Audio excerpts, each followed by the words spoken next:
Oremos. Padre nuestro en el cielo, santificado sea tu nombre, mi Señor. Gracias, mi Dios, gracias por un día más de vida. Gracias, mi Dios, que después de tantas dificultades y después de 3 sábados, mi Dios, una vez más estoy aquí ante tu presencia. Primero que nada, para darte las gracias, mi Señor. Gracias también por el milagro, mi Dios, que pudiste salvar a mi madre, mi Dios. Aunque ya todo se había perdido, mi Dios, le has conservado la vida. Te agradezco infinitamente por eso y por eso mismo estamos aquí, mi Dios. De rodillas ante tu santa presencia, mi Dios, cumpliendo una vez más, mi Dios, el mandato que tú me has dado, mi Dios, que es predicar tu palabra. Sé que no soy el mejor de tus siervos, mi Dios, pero aquí estamos, mi Dios, haciendo todo lo que está en nuestras manos, dando todo lo que hay de parte de nosotros, mi Señor, para poder servir, glorificar y honrar tu santo y bendito nombre. Mi Señor, permíteme seguir sirviéndote, mi Dios, hasta el final de mis días, seas cuando tú me quieras llevar ya de este mundo, mi Dios, me quieras tener, mi Dios, hasta cuando tú vengas, sea tu santa y divina voluntad. Lo único que te pido es que me permitas servirte, pase lo que pase, mi Dios, por sobre todas las cosas, mi Señor. Quédate con nosotros en estos ya pocos minutos que queda de tu santo y bendito día, mi Dios, que podamos hacer tu santa y bendita voluntad. Te lo pedimos todo sin merecerlo, en el nombre de tu Hijo amado Cristo Jesús. Amén.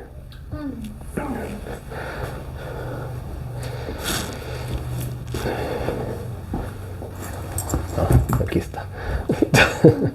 Me pongo el reloj porque si no, nos amanecemos hablando. Eso. No. Ya, muy bien. Feliz sábado con todos los hermanos presentes. Feliz sábado, que Dios nos bendiga y bueno. Una de las cosas que más extrañé en todo este tiempo fue esto. Poder grabar un tema. La verdad es que si a mí me dijeran cuál es mi propósito de vida, creo que es este, de una u otra manera. Y bueno, gracias a Dios porque estamos aquí a pesar de todas las circunstancias complicadas que vivimos. Estamos aquí y eso es lo importante. Eso es lo importante, ¿no? Poder seguir sirviendo a Dios, pase lo que pase. Y bueno, la semana pasada hablamos de, bueno, hace 3 semanas hablamos de las 7 tron. Y vimos una introducción a las 7 tron. Vimos una pequeña introducción a las 7 trompetas. ¿Qué vimos acerca de las 7 trompetas? ¿Para qué se tocaban las trompetas? Como un llamado de atención para el pueblo para que se pongan a cuentas con Dios. Juicio. ¿Qué más? Se tocaban 10 días antes del Yom Kippur. ¿Para qué más se tocaban las trompetas? ¿Para qué más lo utilizaba el pueblo de Israel?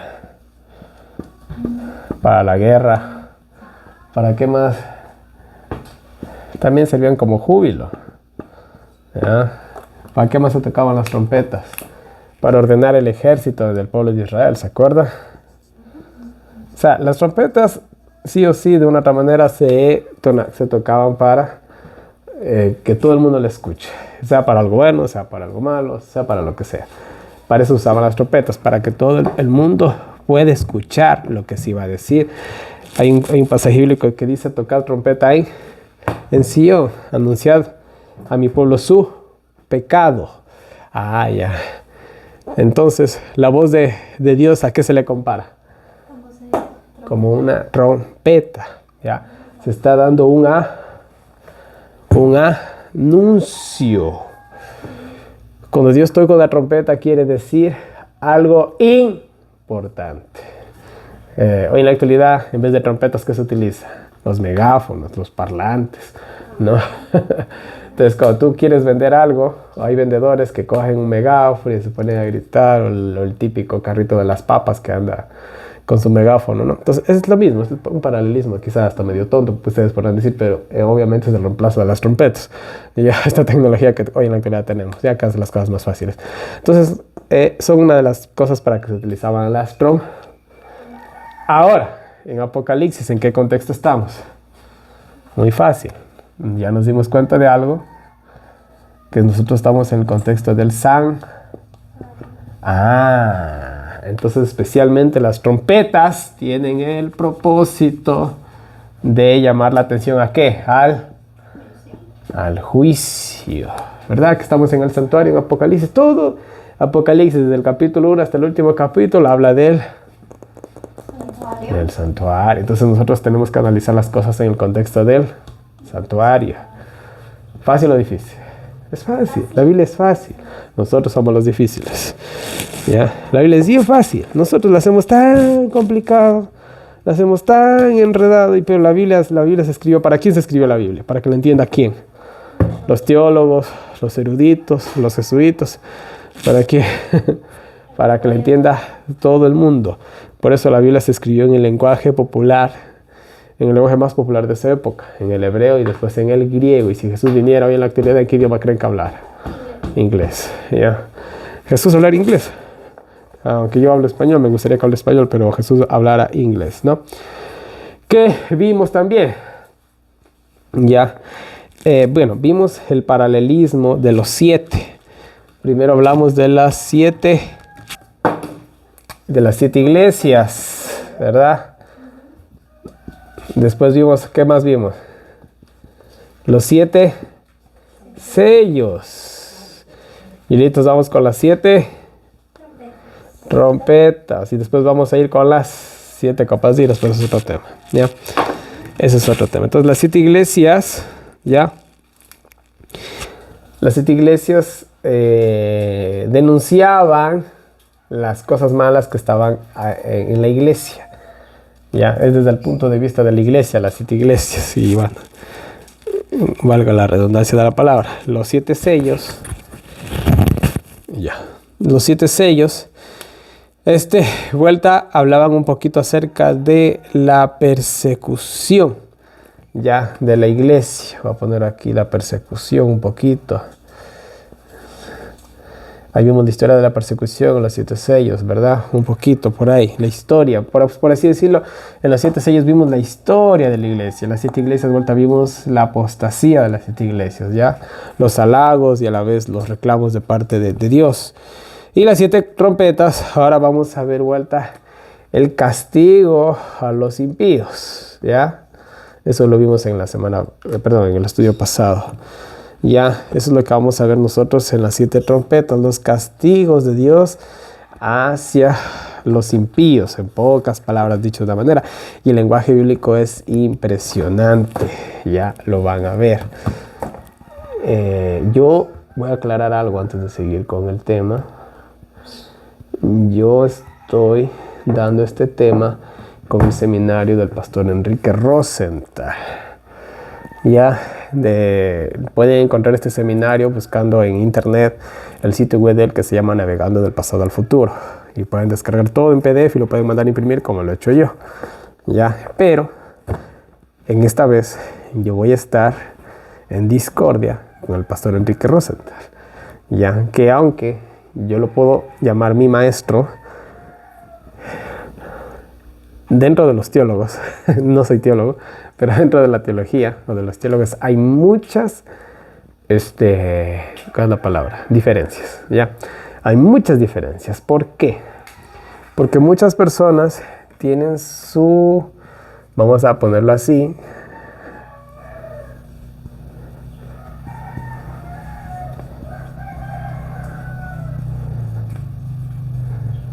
todos manejan su propia interpretación. Ya, cada teólogo tiene básicamente su propia interpretación o su manera diferente de ver cierta o ciertas profecías. Unos más aceptados que otros, vamos a decir, y otros no tanto. Todo lo que expone aquí el pastor Rosenthal es excelente. Yo no voy a decir que no lo es. Lo es, pero hay una regla que yo quiero asumir al pie de la letra y es, vamos a ponerlo así,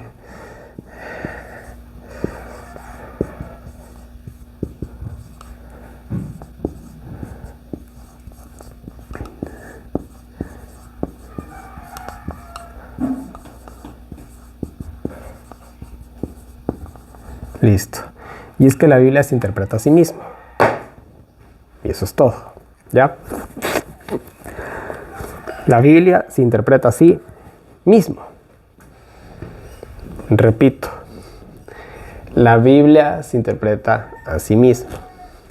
Repito, la Biblia se interpreta a sí misma. ¿Por qué repito tanto? Porque quiero que esto quede aquí, en la cabecita de nosotros, bien grabadito. Bien grabadito, ¿ya? ¿Qué es lo que les estoy tratando de decir?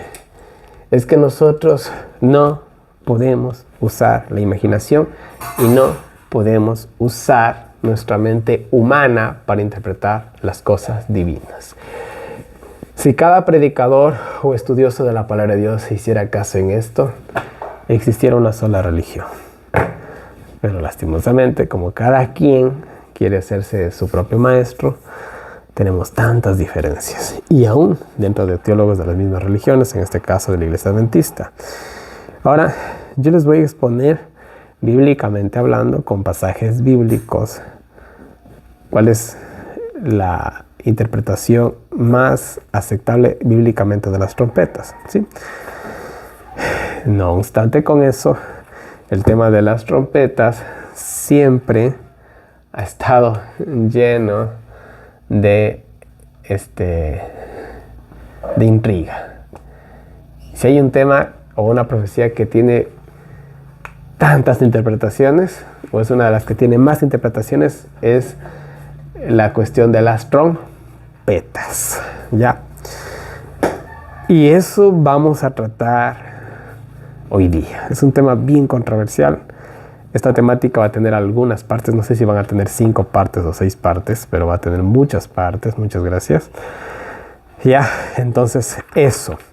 Algo que vamos a ver muy específicamente en las trompetas, vamos a ir aclarándolo, es el castigo de Dios, el juicio. Ya lo dije. Es el castigo de Dios, el juicio. Voy a poner aquí la palabra castigo, que es básicamente lo mismo, ¿no? Pero para ser más enfáticos. El castigo de Dios, el juicio, ¿contra quién? Aquí viene la cuestión. Vamos a poner aquí contra los impíos, que también se podría decir de otra manera, contra los que quebrantan su ley.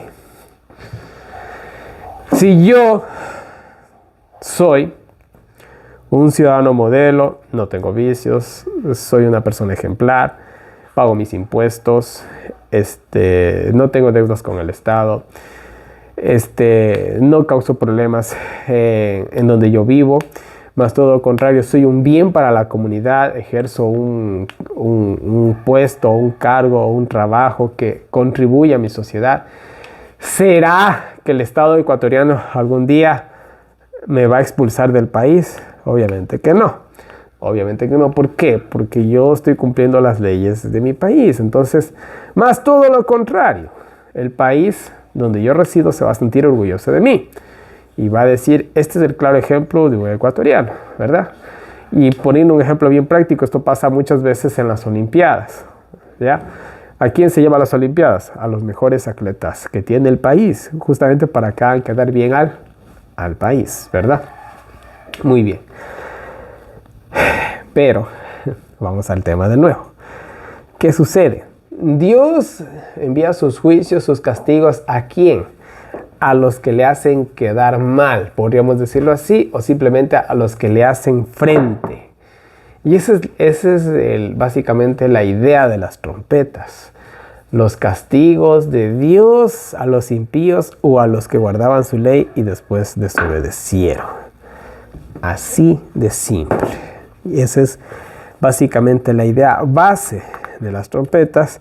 Y por encima de todo esto destaca, adivinen qué imperio. ¿Cuál es el imperio que va a estar hasta el tiempo del fin, Steffi? Perfectamente. También tiene otro nombre en Apocalipsis. Babi. Ya listo, muy bien, gracias.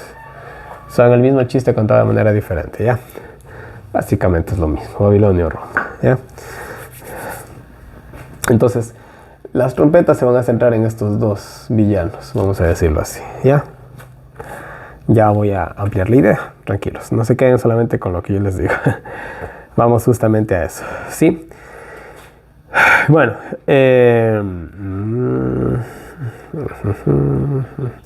algo interesante es que nosotros cuando vamos al Antiguo Testamento encontramos una historia muy interesante. Voy a poner solamente una palabra y todos van a decir, ah, sí, es verdad. ¿Se acuerdan? ¿Qué pasó con Jericó? Los muros cayeron. ¿Con qué? Solamente al séptimo día con las trompetas, cuando se tocó las trompetas y los muros cayeron. Listo. Una nación cayó tocando. Esto es un paralelismo de qué. ¿Es un paralelismo de qué? De la Babilonia del tiempo del fin, ¿verdad?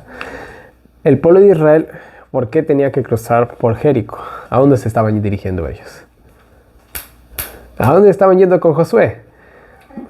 Para entrar a Canaán, ¿qué tenían que pasar?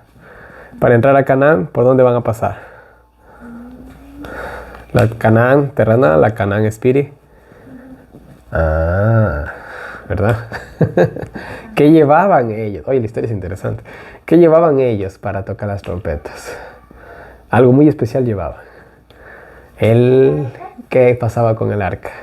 No le estaba también dando las vueltas a la ley de Dios. El juicio está llegando a Jericó, Babilonia. La hora de tu juicio, no recibas la marca de la. Salí de ella, pueblo. Ahí está, acuérdate del Dios cree, adora, acuérdate del que hizo los cielos y la tierra. Acuérdate de la ley. Es lo que le está diciendo, la misma historia.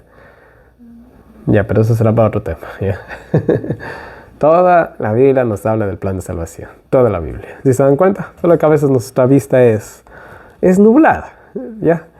Pero cuando Dios nos muestra las cosas, es tan claro todo, ¿verdad? Ahora uno dice, ahora entiendo por qué se hizo lo que se hizo en Jericó. ¿Ya? No fue solamente un espectáculo para las personas de esa época, o para el pueblo de Israel de esa época, sino también para nosotros. Ahí nos están mostrando el plan de salvación, ¿verdad? Muy bien, pero bueno, ese es otro tema. Ya vamos a estudiar algún día esa historia, si Dios lo permite. Entonces, mire, Jericó cayó al sonido de ¿cuántas trompetas? De 7 trompetas, ¿ya? Entonces, lo mismo va a pasar con la Roma o la Babilonia del tiempo del fin. Así de simple. De igual manera, las 7 trompetas cubren el periodo profético de los 7 sellos. Los 7 sellos empiezan ¿desde qué año? Desde el año 31. ¿Hasta qué año? Bueno, fácil, hasta la venida de Cristo, en pocas palabras. Ya. Las trompetas básicamente cubren el mismo periodo de tiempo. Es la misma historia contada de manera diferente. Es como lo que tenemos aquí, que ya estudiamos. ¿La imagen cubre el mismo periodo profético que las bestias? Sí. Todo que está dicho de una manera diferente y acá está dicho de otra manera. Y el carnero y el macho cabrío cubren el mismo periodo profético que las bestias. También lo cubre. Es la misma historia contada de manera diferente. ¿Ya? Dios le encanta recalcar las cosas y le gusta repetir porque nosotros somos cabezas duras. No es porque Dios no se hace entender. Nosotros no le entendemos. Eso sí, Dios es perfecto, ¿ya? Así de simple. Bueno, por poner un ejemplo, miren, el caballo bermejo, el caballo rojo, él trae matanzas, sangre, guerras, ¿no? Y la segunda trompeta también menciona fuego y sangre. Ya vamos a ver eso ahorita, ya. O sea, estoy poniendo paralelismos nomás. Muy bien, el tercer caballo habla de la escasez del grano. La tercera trompeta habla de la escasez del agua. Ya, que el agua se pone como amarga, como un ajenjo, dice. Entonces, ¿a quién le gusta tomar aguas amargas? ¿Alguien ha probado el ajenjo? Qué rico que es, ¿verdad? Yo cuando era pequeño me daban eso cuando uno le da fiebre, creo que le dan eso, ¿no? Qué feo que sabía eso. Bueno, no importa, está ahí un par de paralelismos, ¿ya? De igual manera, perdón, el cuarto sello habla acerca de la muerte y el Hades. Y en la quinta trompeta a vueltas habla del destructor, Abadón, Apolión. Y les voy a decir algo. Vamos a tener el estudio de la quinta trompeta en 2 partes. Vamos a ver la parte histórica y la parte escatológica, como se dice, o yo diría de este presente. Y eso va a ser un tema larguísimo. Entonces, eso sí no se lo pierden, no pueden perderse la quinta trompeta. Y la sexta, muy posiblemente. Yo hasta la quinta he llegado, pero la sexta, que es más o menos la segunda parte de la quinta, pero esa es otra historia. Ya, entonces no se pierdan, eso va a ser un estudio muy, muy, muy, muy bueno. Va a ser muy aparte de todo esto que estamos haciendo aquí. Ya, y bueno, ese tema lo quiero desde hace rato, pero no ha habido la ocasión, pero ahorita se está presentando, ¿sí? Bueno, en fin, los paralelismos, ¿no? Entonces vemos cómo los sellos y las trompetas tienen mucho paralelismo, ¿ya? Tienen casi los mismos símbolos, el mismo lenguaje, casi, ¿ya? Básicamente hablan de lo mismo, en pocas palabras, ¿ya? Muy bien. Algo interesante, vamos ahora sí, Apocalipsis 9:12, por favor. Vamos a leer algo ahí interesante, Apocalipsis 9:12. Y esto nos va a servir para el estudio que vamos a hacer de la quinta trompeta más en el futuro. Apocalipsis 9:12, por favor. Sí. Dice la palabra del Señor. El primer ay es pasado. He aquí, vienen aún 2 ayes más después de estas cosas. Muy bien. Démonos cuenta el lenguaje bíblico. Está hablando para el fu. El primer ay ha pasado, dice, pero atención que detrás vienen todavía 2. O sea, vienen 2. Vienen el fu. Y cuando lleguemos a la quinta trompeta vamos a analizar súper bien este aspecto, ¿ya? Pero quédense nomás con eso por el momento, ¿sí? Simple y llanamente, quédense con eso. Ahora mire, ya. Todo esto tiene Dios, a ver, vamos de nuevo. ¿Cuál es el método que nosotros utilizamos para interpretar la Biblia? Hablando de las profecías, ¿qué método usamos? ¿El futurismo? ¿El preterismo? ¿Qué usa? ¿Historia? ¿Y funciona ese método? Sí.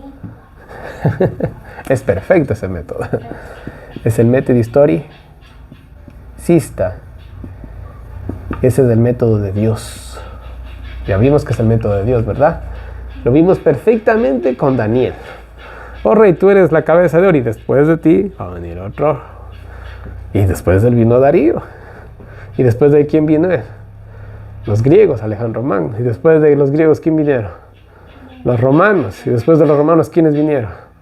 Las tribus bárbaras. Y después de las tribus bárbaras, ¿quiénes vinieron? El papado. Y después del papado, ¿quién vino? Estados Unidos. Ya vamos a eso cuando llegamos a Apocalipsis. Bueno, cuando llegamos al capítulo 3 de Apocalipsis, Estados Unidos. ¿Dónde está la bestia? Aquí no está. Está en otro diagrama. Estados Unidos.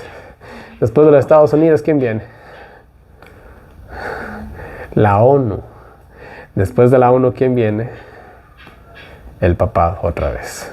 Eso cuando llegamos a Apocalipsis 17 vas a entender todito eso, ¿ya? Ya vamos allá, tranquilos. Entonces, me adelanté algunos capítulos. ¿Sí ves cómo va la historia? Un reino tras otro.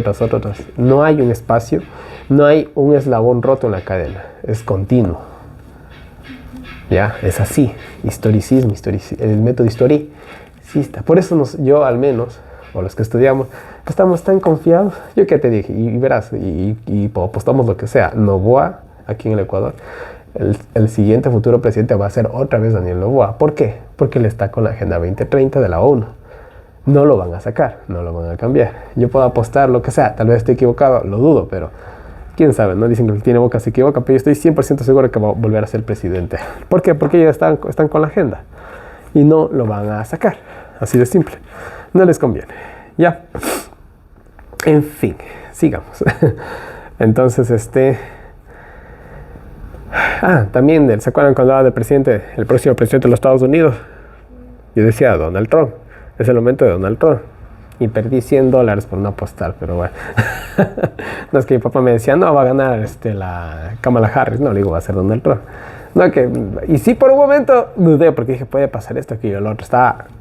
Pero yo estaba 100% seguro que era Donald Trump. Porque por ahí dudé un poquito, fallé. Pero bueno, es que era el momento de un presidente así para los Estados Unidos, sea Donald Trump o alguien que piense como él. Es el momento y ya lo vimos y lo estamos viendo, de hecho. Y esperen el próximo año para ver lo que va a pasar. Pero bueno, sigamos. Ahora miren, miren, les voy a leer esta partecita. Dice, Jesús predicaba y se comunicaba con las personas contando parábolas, enseñaba con su ejemplo y ayudándolos de manera práctica. Pero cuando vio los atrios del templo, lleno de comerciantes y estafadores disfrazados de religiosos, echó fuera del templo a todos y dijo con voz poderosa: ¡quitad de aquí esto! El deseo de toda la gente dice que cuando Jesús expulsó a los mercaderes del templo, no es porque cogió y los empujó, dice que su rostro resplandecía y ellos no pudiendo tolerar como quien dijera, la luz divina, todos salieron espavoridos de ahí. ¿Ya? Y de igual manera que cuando él hacía todas estas represiones, dice que lo hacía con tristeza, con lágrimas en los ojos. ¿Ya? Entonces Jesús sintió un celo santo. Entonces miren, ¿cuál es la idea? Voy a ponerlo así. Dios es un Dios de amor. ¿Ya? Pero también es un Dios. Es un Dios justo. ¿El amor es justo? Claro que sí. ¿Será que yo puedo decir? ¿Será que a mí me pueden decir: mira, tu mujer te está poniendo los cachos, te está haciendo infiel? Y yo diga: sí sé, pero es que yo la amo. ¿Valdrán esas palabras? ¿Será eso amor? Voy a hacer otra pregunta. Si yo no me amo a mí mismo, ¿será que yo puedo amar a otra persona? Ya, perfecto. Entonces, esta persona que dice esto no tiene amor propio. Entonces, como no tiene amor propio, aunque no lo crea, el hecho de él permitir de que le estén siendo infiel, se está haciendo daño a él, pero más daño se está haciendo a la persona que le está siendo infiel. Entonces, por mi amor y por amor a esa persona, yo debería de acabar esa relación, porque ni ella va a ser feliz, ni yo voy a ser feliz. Entonces, ¿Dios es un Dios de amor? Claro que sí, pero también es justo, es justicia. Dios es amor y es justicia. Dios es amor y es justicia. Dios es amor y es justicia. Pero, hoy en la actualidad, ¿qué dice? Dios es amor y Dios es... Y Dios es amor. Y no saben otra cosa. Es que Dios es amor porque Dios es amor. Y Dios es amor porque es amor. Y es amor porque es amor. Y es todo lo que sabe. Ya, disculpen que suena hasta tonto, pero es así. Pero Dios es un Dios justo. ¿Ya? ¿Qué andan diciendo hoy en la actualidad? Es que Dios te creó así. Dios te creó que te gustan los hombres. Tú seas doble. Y los que andan diciendo, ¿será que Dios creó el pecado? ¿Será que Dios creó a los gays? ¿De dónde salen los gays entonces? Es la decisión de ellos de... ¿Y si un niño nace con tendencias así? ¿Culpa de quién es? Es un tema amplio, ¿ya? Yo sé que no lo vamos a resolver ahorita, pero detrás de esa herencia hay algo o alguien que influyó genéticamente, hormonalmente, socialmente, yo no sé, en ese niño. Ya es una anomalía que viene, los hermafroditas es una condición Eso. especial, pero es un caso anormal. Tú dijiste algo interesante. Una anoma. ¿Por qué? La naturaleza. Dios no se equivoca, por decir la naturaleza, ¿no? Dios o la naturaleza, ¿qué crea la naturaleza? Macho y hembra. Hablemos desde términos evolutivos, ¿ya? ¿Qué crea la naturaleza? Macho y hembra, porque la idea es que la especie se preserve. Pero ¿qué pasa si la naturaleza comienza a volverse loca y solamente salen machos? Tenemos un problema. Y si solamente salen hembras, también tenemos un problema, ¿verdad? Entonces, esto es una anomalía. Oye, todo el mundo comienza a hacerse. ¿Qué sucede? ¿Qué va a pasar con la sociedad? ¿Qué va a pasar aquí? Imagínense, tratemos de hacerlo. Imaginémonos de aquí el mundo en 100 años. Así como va.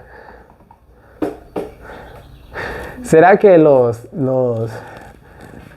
albañiles, será que las personas que están encargadas del mantenimiento de la ciudad, de los carreteros, de la electricidad, de la pesca, de las grandes industrias, de los autos, de los aviones y todo, serán que la mayoría son hombres, el 90-95% son hombres? ¿Será que esos puestos de trabajo lo pueden ocupar eficientemente personas con crisis de identidad. ¿Será que los que están en esos trabajos ahorita, ellos son inclusivos? No se puede, no se puede. Entonces, disculpen que me ría, ¿no?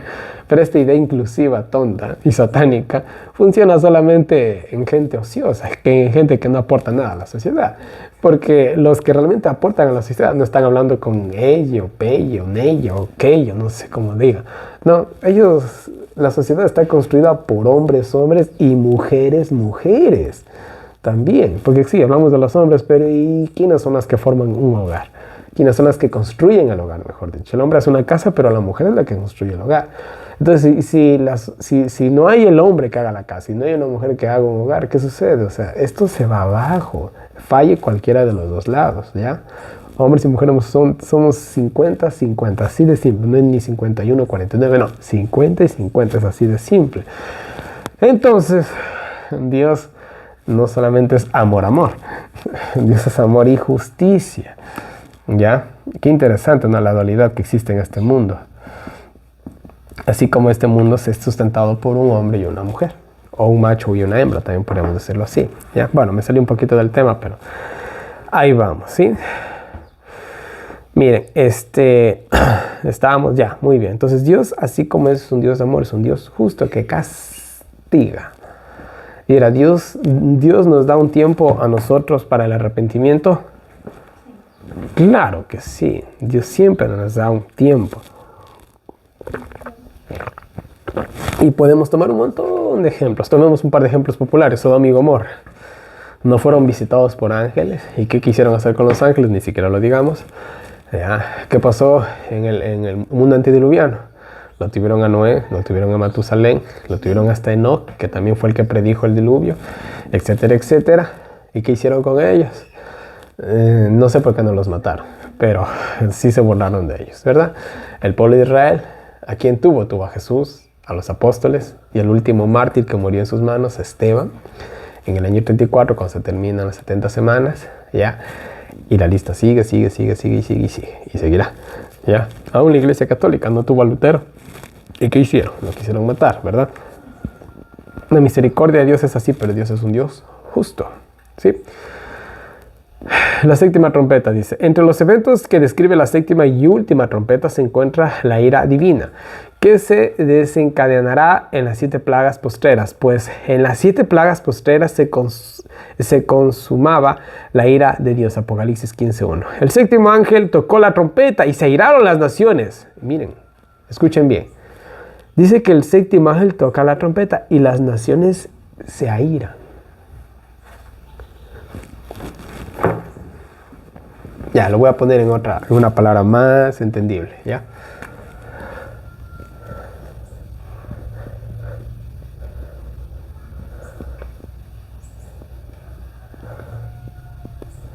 Listo, ya. Estamos hablando de esto, de una guerra mundial. Ya vamos a llegar a las copas de iras y vamos a hablar acerca del Armagedón también, ¿ya? ¿Cómo está ahorita la situación en Medio Oriente? Anoche estaba viendo que Ucrania había atacado un edificio en una ciudad de Rusia. Y Rusia no va a permitir eso. ¿Entiendes? Es como que a vos en tu casa, el vecino de al lado te rompe una ventana con una piedra. Vos vas y le rompes la puerta. Porque si tú no haces nada, ¿qué sucede? Te vas a quedar sin ventanas. Esa es la verdad. Entonces tú tienes que coger y decir, a ver, ¿qué pasó? Y si es posible salir con un machete en la mano y decir, bueno, ¿cuál es la suya? ¿Cuál es su problema? O amarrarle a la ventana o aquí acaba todo, ¿no? No estoy diciendo que hagan eso, no estoy poniendo un ejemplo mundano nomás, ya por si acaso. Si tú no les paras el carro, como sabemos decir, es como cuando nosotros éramos niños. En mi época no existía el bullying. En mi época existía, nos vemos después de la salida. Eso es lo que existía en mi época. Y uno cogía en una puñetiza y se arreglaba todo. Y no estábamos con bullying, ni con psicólogos, ni con nada por el estilo. No estoy tampoco a favor de la violencia ni nada por el estilo, pero así se arreglaban las cosas, ¿no? Y eran peleas de niños al fin y al cabo, ¿no? Nada que trascienda mayores. Entonces, así toca, pues, ¿no? Entonces, ¿qué creen que va a hacer Rusia? Lo están insultando, básicamente. Entonces, Rusia no se va a quedar. Y Rusia... ellos acaban de decir que están preparados para una guerra de intercambio de misiles con Estados Unidos. la cosa es grave, pero aún no se llenan las naciones. Todo esto se está calentando. El horno que se caliente, ya mismo se quema el pan. El rato que se queme el pan, ya nada sirve ahí, ¿sí? El séptimo ángel tocó la trompeta y se airaron las naciones. Se airaron todos los países del mundo. Y tu ira ha venido, y el tiempo de juzgar a los muertos y de dar el galardón a tus siervos los profetas, a los santos y a los que temen su nombre, a los pequeños y a los grandes, y de destruir a los que destruyen la tierra. ¿Quiénes son los que destruyen las tierras? Los grandes, los poderosos, las grandes compañías. Y una vez les decía en un video pasado, ¿qué destruye más? ¿Coca-Cola o una ciudad de 10,000 personas? La industria de Coca-Cola. De hecho, gran parte del cambio climático es provocado por el 1% de la población mundial, los más millonarios. ¿Por qué? Por los más millonarios tienen megas industrias que cogen y explotan el medio ambiente y a las personas y un montón de cosas que no quiero ni entrar en el tema, ¿sí? Entonces miren, las naciones están ahí irando, ¿ya? Y eso es lo que estamos nosotros a punto de ver, pero bueno, ya llegaremos a eso, ¿sí? Ahora, la séptima trompeta nos habla de la ira divina. ¿Cuál es la ira divina? Ya les dije alguna vez. ¿Cuál es la ira divina? Es fácil. Antes de derramarse las copas de iras, ¿qué hace Jesús? Él sale del lugar santísimo.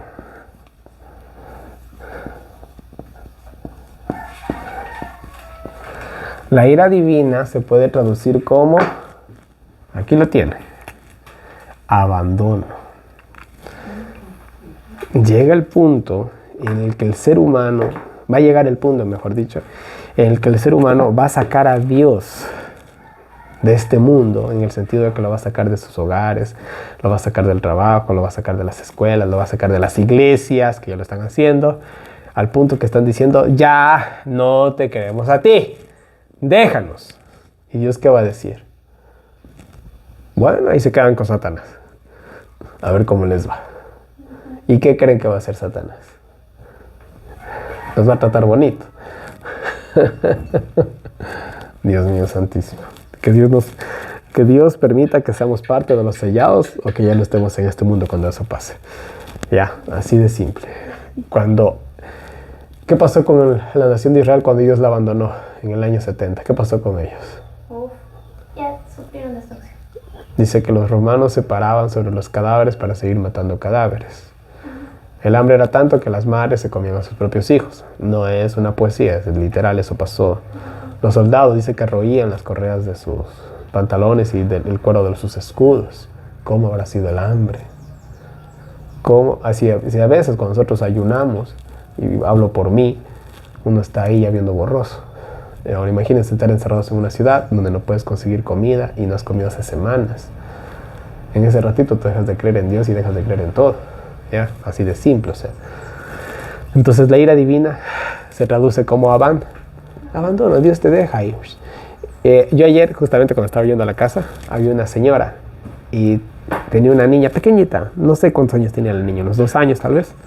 Y la niña estaba haciendo una rabieta, pero una rabieta, y gritaba y se tiraba al suelo y le cogía a la mamá de la pierna. Era un escándalo. Yo decía entre mí, si yo fuera esa señora, yo le dejara esa pelada y me fuera, decía entre mí y yo. Pero el amor de una madre no hace eso, ¿verdad? ¿Qué es lo que hace el amor de una madre? A lo mucho llega, pero no es capaz de abandonar a su hijo, ¿verdad? Más que sea de la oreja, usted la lleva a la casa, ¿verdad? Más que sea de la oreja la voy llevando a la casa, pero me la llevo. Pero la cuestión va a ser que Dios ya nos va a abandonar. Cuando el Dios estaba con el medio del pueblo de Israel, como quiera se llevaba la cosa. Pero llegaba un punto que Dios decía, hasta aquí llega. Ya no. Y Dios les dejaba a sus enemigos. Y el pueblo de Israel clamaba a Dios y Jehová los escuchaba y les mandaba jueces o les mandaba reyes o les mandaba un salvador. ¿Verdad? Así como cuando Israel estaba en Egipto. ¿Qué pasó? Y Dios acordó y mandó a Moisés. a liberarlos, ¿verdad? Después de 230 años de esclavitud. Claro que la Biblia habla de 400, pero la cuenta se hace desde el cautiverio de Isaac, pero bueno, esa es otra historia, ¿ya? Sigamos, ahora sí, vamos un poquito más. Ahora sí, vamos a leer las dos trompetas. Vamos a Apocalipsis 8, 6 al 9. Por favor, me lees leyendo las dos trompetas de seguidas. Apocalipsis 8, 6 al 9 te dije, ¿verdad? Dice la palabra del Señor. Y los 7 ángeles que tenían las 7 trompetas se aprestaron para tocarlas. Y el primer ángel tocó la trompeta, y hubo granizo y fuego mezclados con sangre, y fueron arrojados sobre la tierra. Y la tercera parte de los árboles fue quemada, y toda la hierba verde fue quemada. Y el segundo ángel tocó la trompeta, y como una gran montaña ardiendo con fuego, fue lanzada en el mar, y la tercera parte del mar se convirtió en sangre. Y murió la tercera parte de las criaturas que estaban en el mar, las cuales tenían vida, y la tercera parte de los navíos fue destruida. Hay una palabra que se repite mucho ahí.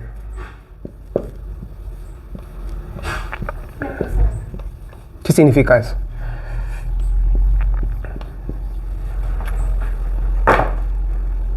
No se olviden, la Biblia. Vamos a ver dónde la Biblia la de la tercera parte, ¿ya? Vamos a Apocalipsis. Un ratito. Esa es la segunda. Ya. Ya, vamos a Apocalipsis 12:4, a ver qué dice ahí.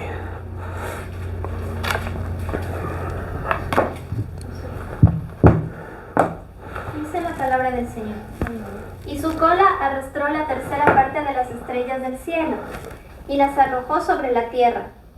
Y el dragón se paró delante de la mujer que estaba para dar a luz, a fin de devorar a su hijo tan pronto como naciese.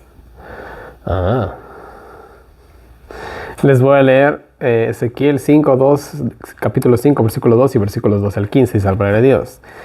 Una tercera parte quemarás, escuche, una tercera parte quemarás a fuego en medio de la ciudad cuando se cumplan los días del asedio, y lo tomarás una tercera parte y la cortarás con espada alrededor de la ciudad, y una tercera parte esparcirás al viento, y yo desvainaré espada en pos de ellos. Una tercera parte de ti morirá de pestilencia y será consumida de hambre en medio de ti, y una tercera parte caerá a espada alrededor de ti, y una tercera parte esparciré a todos los vientos, y tras ellos desenvainaré espada, y bueno, etcétera, etcétera. Ahí me quedo más, ¿ya?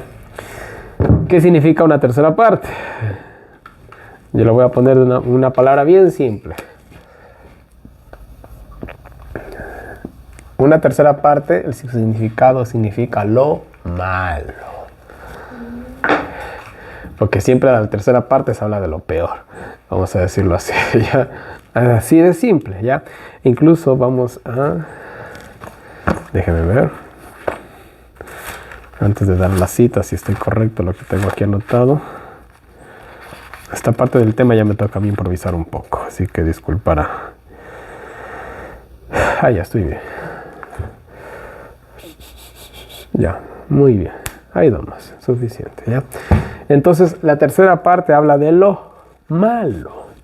Cuando Satanás se jaló la tercera parte de los ángeles, no sabemos, yo no lo puedo afirmar al menos, si está hablando en un sentido literal o simbólico. Sinceramente no lo sé, ¿ya? Pero se habla de la tercera parte. Y siempre que se habla de la tercera parte, hace una referencia a lo malo, a lo que se queda, a lo que es destruido. ¿Me hago entender? Así de simple. Dato curioso, el Imperio Romano tuvo una triple división. A ver, déjenme leer aquí un poquito. Dice, sucede que después de la muerte del emperador Constantino, el Imperio Romano se dividió entre sus 3 hijos, en 3 partes de magnitud parecida.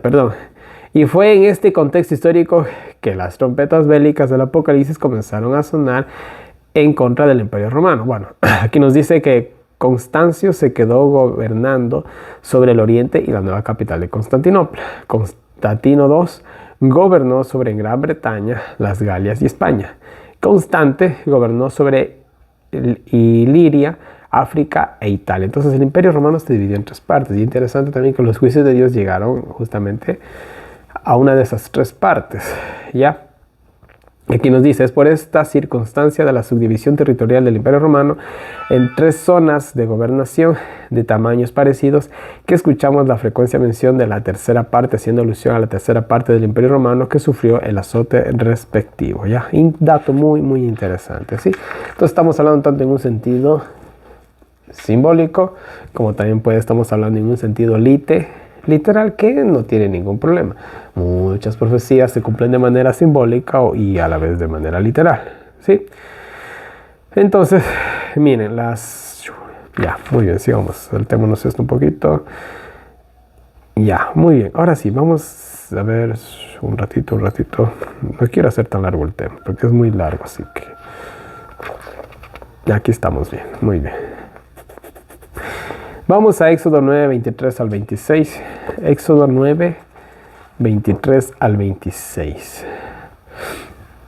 Les voy a dar lectura. Dice, y Moisés extendió su vara hacia el cielo, y el Señor hizo tronar y granizar, y el fuego se descargó sobre la tierra, y el Señor hizo llover granizo sobre la tierra de Egipto. Hubo pues granizo y fuego mezclado con el granizo, tan grande cual nunca hubo en toda la tierra de Egipto desde que fue habitada. Y lo voy a dejar nomás ahí. Físicamente, ¿el granizo se puede mezclar con el fuego? ¿Segura? Es como que el agua apaga el fuego. Ah, ya. Físicamente es imposible. Entonces, esto es un castigo divino. Esto es un castigo divino. Esto es un castigo divino, que es lo que estoy tratando de enfatizar. Hay cosas astronómicamente y también físicamente en la naturaleza que se pueden explicar, pero hay otras que no. O sea, no se puede. Es como se sabe que más o menos por la época en la que se habla del Éxodo, la nación de Egipto sufrió ciertas plagas o ciertos desastres naturales que lo llevaron a su ruina. Obviamente que estamos hablando del relato bíblico, nosotros como cristianos, ¿verdad? Pero el mundo ateo dice, no, es que pasó algo, que no se sabe hasta el día de hoy realmente qué fue, pero la nación de Egipto se fue abajo, le pasó esto, aquello, lo otro. Bueno, las plagas, ¿ya? Que una nación desaparezca de la noche a la mañana así es casi imposible de explicar. Y que todo el suceso de las 10 plagas vayan a una tras otra, es muy difícil que algo así pueda ser simplemente al azar. Tiene que haber alguien que esté dirigiendo todo eso. Entonces, miren, el simple hecho de granizo mezclado con fuego demuestra que esto era un castigo divino, era una naturaleza divina, ¿ya? En el tiempo del fin, nosotros vamos a ver cosas similares, pero eso cuando llegamos a las 7 copas de iras, ¿ya? Pero estamos hablando que esto es un castigo divino. Cuando la primera trompeta dice, ¿qué decía la primera trompeta? Granizo, fuego y sangre. ¿Es posible esa combinación química? No, es imposible. Entonces, esto tiene un origen divino o tiene un lenguaje simbólico, que eso es lo más plausible, que eso justamente es lo que vamos a ver ahorita, ¿ya? Pero sigamos un poquito más, vamos a la historia. Si nosotros hablamos del Imperio Romano, el Imperio Romano pasó de ser pagano a ser católico, porque no podemos decir cristiano. Ellos pasaron de ser paganos a ser católicos.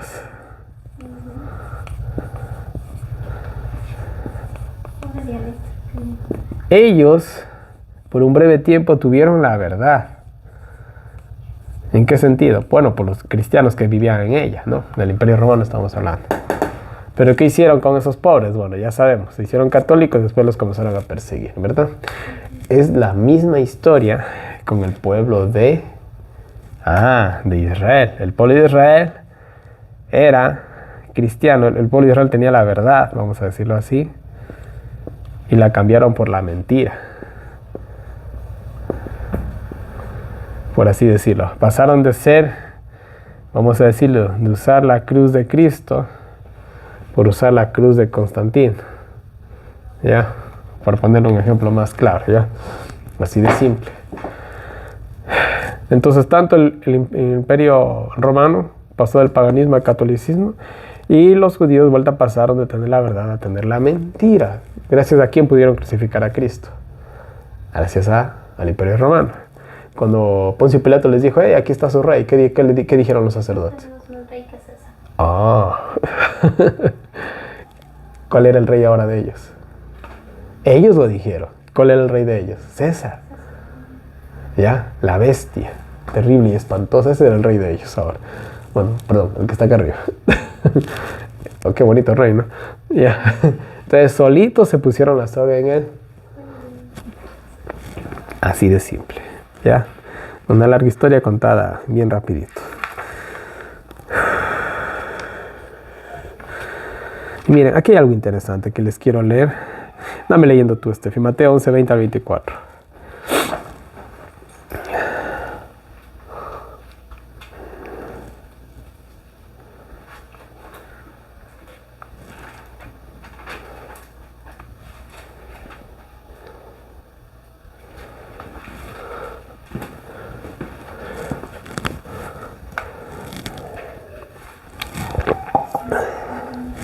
Al 24. Palabra del Señor. Amén. Entonces comenzó a reconstruir donde la mayoría de sus milagros habían sido hechos, porque no se habían arrepentido, diciendo: ¡Ay de ti, Corazín! ¡Ay de ti, Betsaida! Porque si los milagros hechos en vosotras se hubiesen hecho en Tiro y en Sidón, hace mucho que se hubieran arrepentido en silicio y en ceniza. Por tanto os digo, en el día del juicio será más tolerable el castigo para Tiro y para Sidón que para vosotras. Y tú, Capernaum, que hasta el cielo eres levantada, hasta el infierno serás abajada. Porque si en Sodoma hubiesen sido hechos los milagros hechos en ti, habría permanecido hasta el día de hoy. Por tanto os digo, que en el día del juicio será más tolerable el castigo para la tierra de Sodoma que para ti. Amén. Corazín, Betsaida y Capernaum eran ciudades antiguas que se hallaban cerca en la costa del mar de Galilea, en las cuales Jesús y sus discípulos predicaban bastante acerca del reino de Dios y realizaron muchos de sus milagros. Los habitantes de esas ciudades fueron iluminadas con la luz de las enseñanzas de la palabra de Dios. Ellos fueron bendecidos con esa gran ventaja espiritual. Mientras que en contraste las ciudades antiguas de Tiro, Sidón y Sodoma eran ciudades paganas, las cuales recibieron apenas un fragmento minúsculo de la luz de la palabra de Dios y de sus milagros. Por lo tanto, su juicio será menos severo, pues tuvieron mucho menos conocimiento de Dios. Y esto también nos recuerda un poquito a la historia de Jonás, ¿se acuerdan? Cuando Jonás va a Nínive. ¿Cuál fue el anuncio de Jonás? Nínive va a ser destruida dentro de 40 días. ¿Qué hicieron los de la ciudad de Nínive? Hoy. Ahora vamos a los profetas menores. Y a los profetas mayores, cuando fueron y anunciaron los castigos de Dios a la nación de Israel, ¿qué les hicieron? Los mataron, los encarcelaban, los humillaban, los azotaban. ¿Sí se dan cuenta? ¿Sí se dan cuenta? Las naciones impías eran más nobles que el mal llamado pueblo de Dios, ¿sí? Pero bueno, ahora sí, para ir ya cerrando, sí, como ahora, hermano, exactamente como ahora, ¿sí? Tal cual. Ahora sí, vamos al significado ya amplio de la primera trompeta. Vamos a Apocalipsis 8. Ya hicimos una introducción bastante larga. Versículo 7 dice la palabra de Dios: y el primer ángel tocó la trompeta, y hubo granizo y fuego mezclados con sangre. Eso físicamente es imposible, ¿ya? Y fueron arrojados sobre la tierra, y la tercera parte de los árboles fue quemada, y toda la hierba verde fue quemada. Interesante que sea la tercera parte. ¿Qué significa la tercera parte? Ya lo vimos, ¿verdad? ¿Qué significa la tercera parte? Lo malo. Siempre que la Biblia habla de la tercera parte, habla de lo malo, ¿verdad? Es simple, es sencillo. La Biblia es tan simple de entenderla, al menos las profecías son fáciles, de verdad. No que uno se hace complicado porque quiere. Ya. Como ya vimos en Éxodo, cuando se habla de granizo y fuego, ¿de qué se está hablando? De un castigo divino. Incluso el fuego también se lo representa con ciertas... Verán, vamos a Jeremías 4:4. Dame lectura ahí, ¿ya? En Isaías 10:16 al 20, el fuego también se lo interpreta como Siria. El fuego también podría simbolizar una nación que trae destrucción, por así decirlo en pocas palabras, ya según Isaías 10:16 al 20. Pero vamos a Jeremías 4:4, que dice la palabra de Dios. Jeremías 4:4 dice: Circuncidaos para Jehová, y quitad los prepucios de vuestro corazón, varones de Judá y moradores de Jerusalén, no sea que mi ira salga como fuego, y se encienda, y no haya quien la apague, por la maldad de vuestras obras. Entonces vemos que el fuego también representa ira divina. Si se dan cuenta, estamos usando el lenguaje bíblico, nada más. ¿Ya? Es simple. Sangre, ¿qué significará esa sangre? Vamos a Mateo capítulo 27, versículo 25, por favor. Mateo capítulo 27 y versículo 25. Vamos a ver si te ganas, Tefi.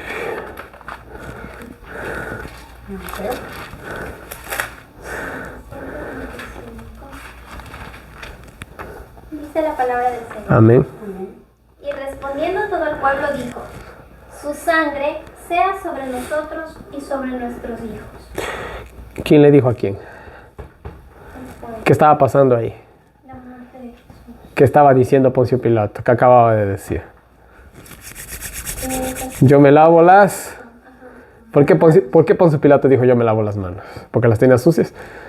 Para librarse de la sangre de justo. ¿Qué? Poncio Pilato le hizo un juicio a Jesús, ¿se acuerda? ¿Y qué dijo Poncio Pilato cuando lo revisó a Jesús? Oye, ¿vos qué quieres? ¿Ser rey de Israel? No, mi reino no es de este mundo. ¿Cómo que mi reino es de este mundo? O sea, que tú no quieres ser rey aquí en Israel, ¿no? En Roma tampoco. Dijiste que amenazas al imperio, como que dijo Poncio Pilato. ¿Ya? Y bueno, quién sabe qué más hablaron ellos, ¿no? Que no está escrito, ¿ya? Entonces Poncio Pilato salió y dijo: oye, usted no ha hecho nada, no tiene nada, no hay como matarlo, no hay como ni siquiera castigarlo, no ha hecho nada. ¿Y qué decían los sacerdotes y el pueblo? No, crucifícalo, mátalo. Y Poncio Pilato se acordó que era la Pascua. Dijo: la Pascua. Siempre les suelto un reo que ellos pidan. Y sacan a Barrabás, que era famoso, dice la Biblia. Según le decía a todas las gentes, dice el Inge de Guay que Barrabás se había hecho pasar por Cristo. ¿Ya? Por eso era famoso, según la Biblia. Entonces Poncio Pilato coge y dice: bueno, ¿a quién quiere que suelte? ¿Al propio Mesías o al anticristo? ¿A quién eligió el pueblo de Israel? ¿Qué va a pasar en el tiempo del fin? Lo mismo. ¿Ya? Y ya esa era la última carta de Poncio Pilato, ya no tenía más. Entonces Poncio Pilato, ya habiendo perdido todo, cogió y dijo: traigan una bandeja de agua. Y simbólicamente se lavó las manos y dijo: yo me lavo de la sangre de este justo.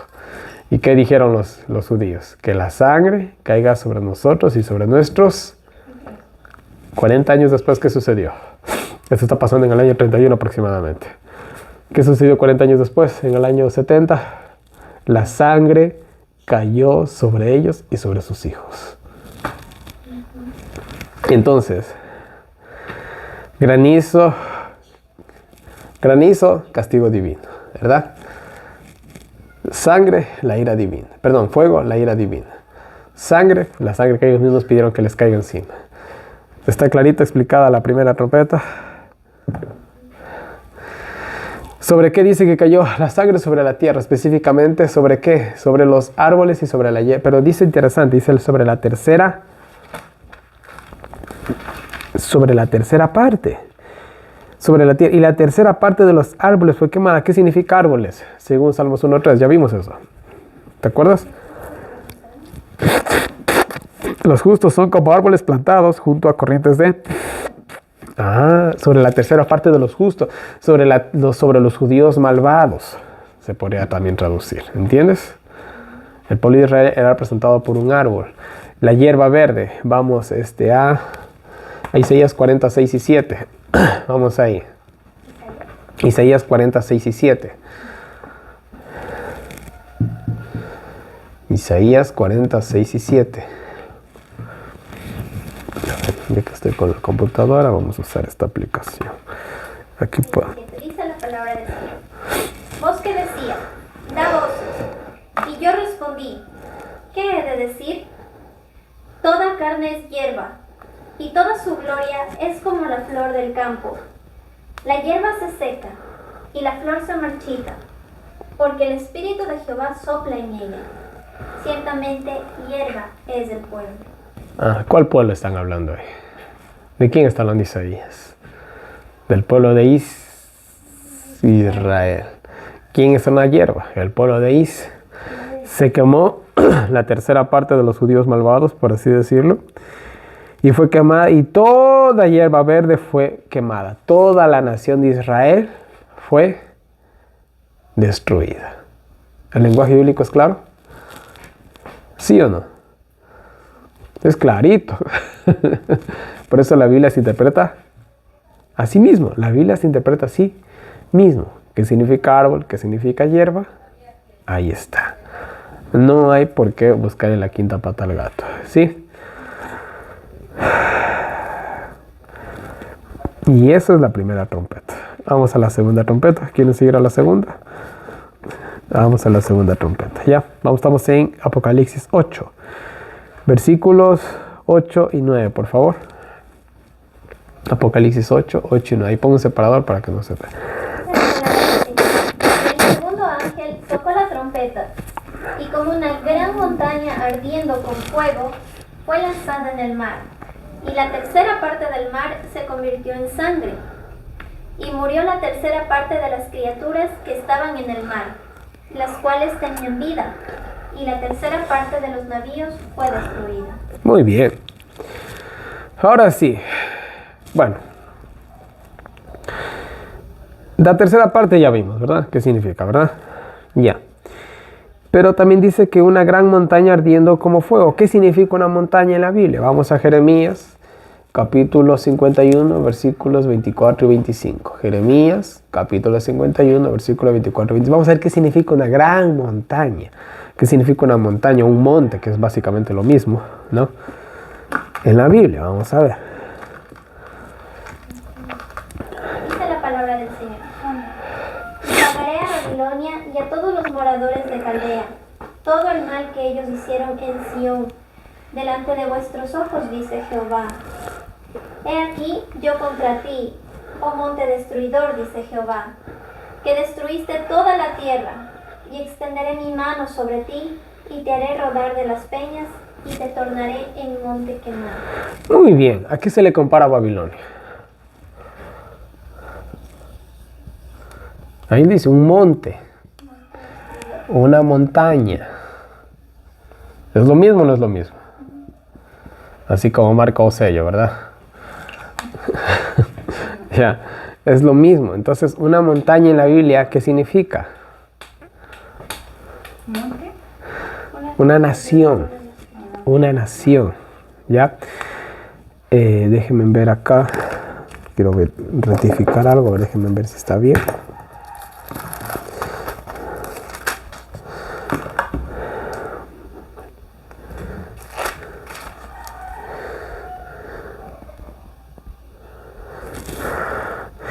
Miren, en Apocalipsis 18:21 nos usa un lenguaje similar. Apocalipsis 18:21 dice: y un ángel fuerte tomó una piedra como una gran piedra de molino y la arrojó en el mar, diciendo con esta violencia: será derribada Babilonia, aquella gran ciudad, y nunca más será hallada. ¿Ya? Aquí está la vuelta de una gran piedra, como una piedra de molino es arrojada al mar, así como Babilonia va a ser destruida. ¿Ya? Ahora, de igual manera en Jeremías 51, versículos 63 al 64, también se usa el mismo lenguaje, que se coge una gran piedra y es echada al Éufrates. Y justamente se acuerdan cómo que llegó la destrucción de Babilonia. ¿Por qué río fue destruido Babilonia? ¿Por dónde se metieron los medos y los persas? Secaron el Éufrates y por ahí se metieron. Es el mismo lenguaje, básicamente es el mismo lenguaje. Entonces estamos viendo que un monte significa una nación. ¿Cuál es esta nación que está siendo arrojada al mar?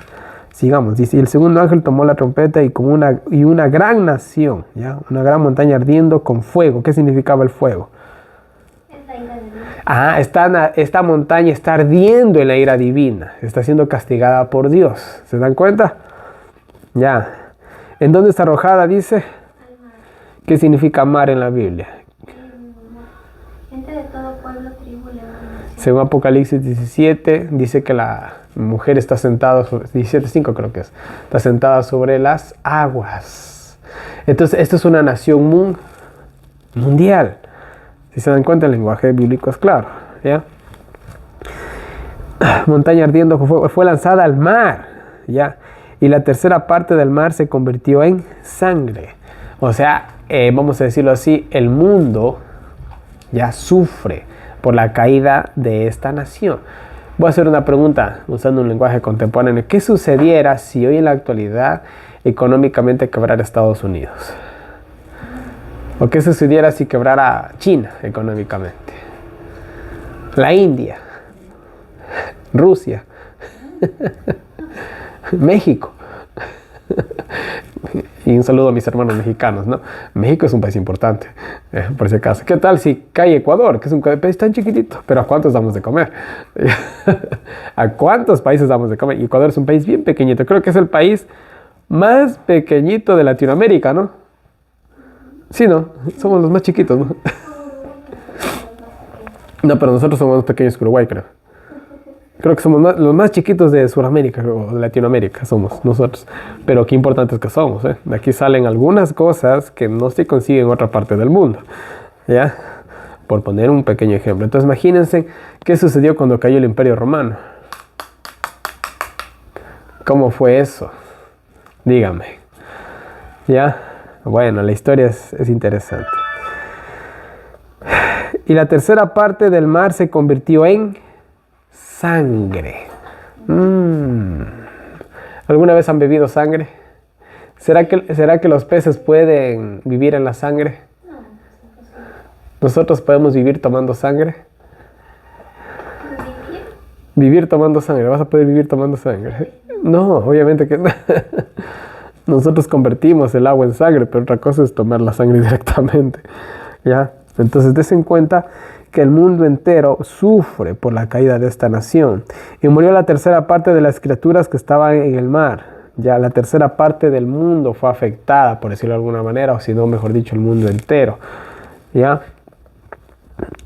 Las cuales tenían vida, y la tercera parte de los navíos fue destruida. ¿Qué significa naves en la Biblia? Ezequiel 27, 25 al 27.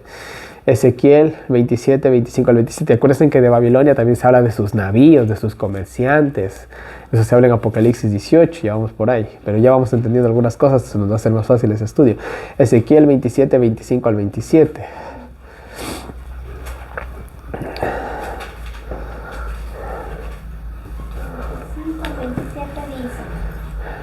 Las naves de Tarsis eran tus flotas que llevaban tus mercancías, y llegaste a ser opulenta y muy gloriosa en medio de los mares. En muchas aguas te engolfaron tus remeros, viento solano te quebrantó en medio de los mares. Tus riquezas, tus mercancías, tu comercio, tus marineros, tus timoneles, tus calafateadores, los agentes de tus negocios y todos tus hombres de guerra que hay en ti, con toda tu compañía que en medio de ti se halla, caerán en medio de los mares en el día de tu caída. Amén. Muy bien. Los naves son un símbolo del comercio. Nosotros somos un país que tiene muchas cosas, pero ¿qué pasa si nosotros nos cerraran las fronteras? Se acaban las exportaciones. ¿Qué traemos nosotros del exterior? Empezamos por la tecnología. ¿Qué más? Repuestos de autos, cierta clase de ropa, zapatos. Los zapatos Nike no se hacen aquí en el Ecuador y algunos otros que por ahí usamos, ¿ya? Aquí no uso zapatos deportivos, la verdad. Pero bueno, ¿qué más? Se extinguieran los agroquímicos. Comenzar a haber una gran escasez de alimentos. Ya, el petróleo, la gasolina. Ajá, interesante, ¿verdad? ¿Qué pasó cuando Roma cayó? La época de las tribus bárbaras, ¿cómo fue? Mejor no habrá, no, qué bueno que no vivimos en esa época, ¿verdad? Entonces, miren, ahí tenemos el lenguaje. También habla aquí un poquito, dice, y murió la tercera parte de las criaturas que estaban en el mar, los peces. La tercera parte de las criaturas en el mar, que son los peces. ¿Qué le dijo Jesús al apóstol Pedro cuando lo conoció? A ti te voy a hacer pescador de... Los peces también son símbolo de hombres. La tercera parte del mundo sufrió, básicamente, lo que traté de decir. Con la caída del Imperio Romano fue bastante difícil. Nosotros, claro, nosotros hablamos desde aquí, desde muy, muy, muy lejos de la historia. Pero ¿cómo habrá sido estar en esa época cuando comenzó a caer la nación romana? Vinieron las tribus bárbaras, comenzaron a invadir el Imperio Romano. Las tribus bárbaras cogían a los romanos, los hacían esclavos, los mataban. Ya se imaginará todo el tipo de cosas que sucedían ahí, tanto con los romanos como con las romanas. ¿Saben a qué me refiero? ¿Ya? Entonces, imagínense todo lo que pasó ahí. Entonces, en pocas palabras, la segunda trompeta está hablando de la caída del Imperio Romano en el año 476. Usando el lenguaje bíblico. ¿Quedó claro? Voy a repetir. El segundo ángel tocó la trompeta y como una gran montaña ardiendo con fuego fue lanzada en el mar, y la tercera parte del mar se convirtió en sangre, y murió la tercera parte de las criaturas que estaban en el mar, las cuales tenían vida, y la tercera parte de los navíos fue destruida. Fue destruida gran parte de los hombres, fue destruido gran parte del comercio mundial de esa época. Entonces fue un desastre, por así decirlo, ¿ya? Roma había caído en el año 476, mientras la primera trompeta nos hablaba de la destrucción de la nación del pueblo de Israel en el año 70. El pueblo de Israel, que había hecho ecumenismo, vamos a decirlo así, con el Imperio Romano, y el Imperio Romano que también había hecho ecumenismo, vamos a decirlo así, con el catolicismo. Los dos fueron destruidos en la primera y en la segunda trompeta. ¿Dudas? ¿Preguntas? ¿Correcciones? Sigamos nomás. Vamos a terminar, ¿ya? Ya no hay mucho que decir. Aquí solamente tengo historia que decirles, ¿ya? Miren, les voy a leer un par de citas históricas. Dice, luego Alarico extendió sus... estamos hablando de Alarico, que era el rey de los vándalos, creo que era. Bueno, perdón, un ratito. Déjenme estar seguros. Sí, de los godos creo que era. Sí, de los godos. Dice, luego Alarico extendió sus estragos a Italia. Durante 4 años, escuchen, los godos saquearon, reinaron sin control, y durante el saqueo e incendio de Roma, las calles de la ciudad se llenaron de cadáveres. Las llamas consumieron muchos edificios públicos y particulares, y las ruinas de un palacio subsistían aún un siglo y medio más tarde como grandioso monumento de la conflagración goda. O sea, los godos llegaron y fue más o menos como cuando los indígenas hacen un paro, ¿no? Pero más catastrófico, obviamente. Otra cita histórica les voy a leer. Dice, después de este resumen, Kate completa el cuadro, un historiador, ¿no? Diciendo, la frase final del capítulo 33 de la historia de Gibbon es por sí misma un comentario claro y abarcante. Y dice, la devoción pública de aquella época tenía impaciencia por exaltar a los santos y mártires de la Iglesia Católica, a los altares de Diana y Hércules, la amalgamación entre el romanismo y el catolicismo, o el paganismo, mejor dicho. La unión del Imperio Romano quedó disuelta, su genio humillado en el polvo, y ejércitos desconocidos salidos de las regiones heladas del norte establecieron su reinado victorioso sobre las provincias más hermosas de Europa y de África. O sea, vinieron los bárbaros y lo destruyeron todo. Ya, así de simple. Les voy a leer otra cita por acá. Esto fue en un primer asedio que hubo de parte de los godos, y después vienen los vándalos. Dice, en el año 455 después de Cristo fueron los vándalos que sometieron por segunda vez a la ciudad de Roma y la saquearon. ¿Ya? Estando en Roma, robaron el candelero de 7 brazos de oro macizo. Miren, eso hicieron los vándalos. Ahí se perdió el candelero de oro para toda la eternidad, que siglos antes el general Tito había robado del templo de Dios de Jerusalén en el año 70, y se lo llevaron a Cartagena en el norte de África, y quién sabe ahí qué pasó con el pobre candelero de oro, ¿ya? Que era de oro macizo. Imagínense cuánto valía el candelabro de oro, ¿ya? Una última y desesperada tentativa de despojar a Genserico. Ese fue el rey de los vándalos, creo que era. Sí, el rey de los vándalos.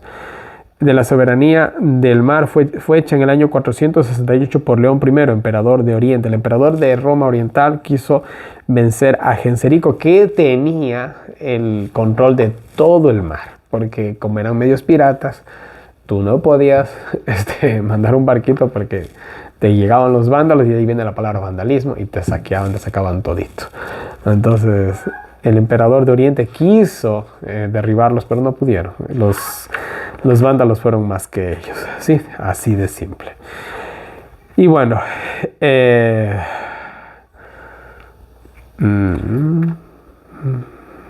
les termino con esta cita histórica, le termino el tema. Dice, después del fracaso de esa gran expedición, Genserico volvió a ser tirano del mar. Las costas de Italia, Grecia y Asia volvieron a estar expuestas a su venganza y avaricia. Trípoli y Cerdeña volvieron a obedecer. Añadió Sicilia al número de sus provincias, y antes de morir, en la plenitud de sus años y de la gloria, contempló la extinción final del imperio de Occidente. Alejandro Key, sí, bueno, etcétera, etcétera, es el libro donde saca esto. Acerca de la parte importante que este audaz corsario desempeñó en la caída de Roma, Gibbon usa este lenguaje. Genserico, un nombre que en la destrucción del Imperio Romano mereció igual jerarquía que los nombres de Alarico y Atila, Alejandro Key, bueno, etcétera, etcétera. ¿Ya? Y bueno, en el siguiente tema analizaremos las siguientes 2 trompetas bajo las cuales el Imperio Romano de Occidente finalmente se desplomó. Y bueno, eso será para el próximo tema, ¿no? Entonces, miren, ahí tenemos la explicación simple. Aquí voy a hacer un pequeño cierre, ¿no? Una explicación simple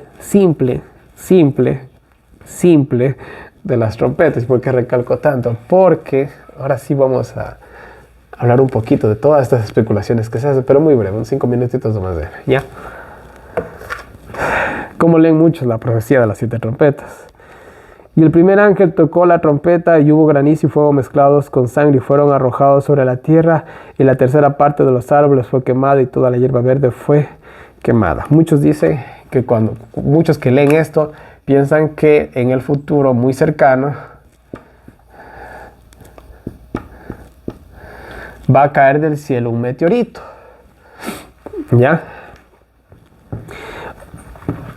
E incluso otros hablan, vamos a leer la segunda trompeta. Dice, el segundo ángel tocó la trompeta, y como una gran montaña ardiendo con fuego fue lanzada en el mar, y la tercera parte del mar se convirtió en sangre. Entonces, en la primera trompeta sería un meteorito que cae en la tierra. Esta es la interpretación que les dan muchos. La segunda, básicamente otro meteorito o un cometa, llámenlo como sea, no sé cuál es la diferencia, la verdad. Ya, voy a poner un cometa. Disculparán que no sé mucho de astronomía. Vuelta cae ¿en dónde? En el mar. ¿Te acuerdas de esa película que vimos? De ese meteorito que cae. ¿Cómo se llamaba la película? No me acuerdo. Es muy buena la película. No me acuerdo. Me acuerdo que el protagonista... No me acuerdo cómo se llamaba. Si me acuerdo, les pongo ahí en pantalla. Ya, cuando edito el video. Ya. Y ahí se ve un poquito en esa película el alcance de la destrucción que tiene un asteroide. O sea, que impacta la Tierra. ¿Te acuerdas? Que están tratando de ir a un refugio y se pierde el esposo, se separa de la mujer.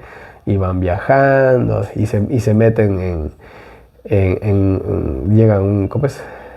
Ay, se me fue a un búnker. ¿Ya? Y eso también se ve en la película No mires arriba. También se habla de un meteorito que cae y la presidenta es una tonta y no hacen nada. Y después quieren sacar los metales que trae el meteorito para generar trabajo. Y al final les falla el plan y terminan ellos yéndose en una nave mientras el planeta se destruye. Ya, entonces muchos viendo Hollywood interpretan la primera y la segunda trompeta en un sentido literal. Una vez tuve un debate, no una discusión, un debate con un hermano X, que no voy a dar nombres, y no he tenido solamente con uno, sino con varios, pero voy a quedar con él nomás. Entonces él me decía, no, es que estos va a ser un asteroide que va a impactar a la Tierra, y dice clarito que va a destruir la naturaleza, y va a destruir la hierba, y eso va a crear una hambruna mundial. Será lógico. Y de igual manera me dijo en el mar, dice, va a ser otro asteroide que llega al mar y eso va a acabar con la vida en el mar, etcétera, etcétera. Y eso va a traer hambruna y eso va a ser el primer tiempo de angustia, algo así me decía, ¿ya? Entonces estuvimos debatiendo con él como una hora. Y yo después a la final le dije, bueno, si tú afirmas que la primera y la segunda y la tercera y la cuarta trompeta son en un sentido literal, la quinta y la sexta tienen que ser igual, le dije. Y tienes que dar una explicación de la primera a la séptima trompeta en un sentido literal para que tú puedas avalar esta interpretación, le dije. Y ahí ya no le gustó, porque es imposible que la quinta y la sexta trompeta sean literales, porque la quinta trompeta se habla de que el pozo del abismo, que salen langostas, se habla de una estrella que habla del pozo del abismo, todo eso es un lenguaje simbólico. No es que una estrella le van a salir brazos y patitas y una cabecita y va a ir caminando hasta la puerta del abismo, va a abrir la llave y van a salir langostas literales. Eso no es, eso obviamente es un sentido simbólico, es el lenguaje simbólico. Entonces le dije, tú estás sacando el texto fuera del contexto, le dije. Entonces ahí lo dejé al pobre sin argumentos y bueno, él es un amigo, ¿no? Pero la verdad es la verdad. Y entonces a la final no llegamos a nada con él y no he llegado a nada con muchas personas que toman esto de manera literal. Entonces yo, para poder dar esta interpretación, yo estoy usando algo que se llama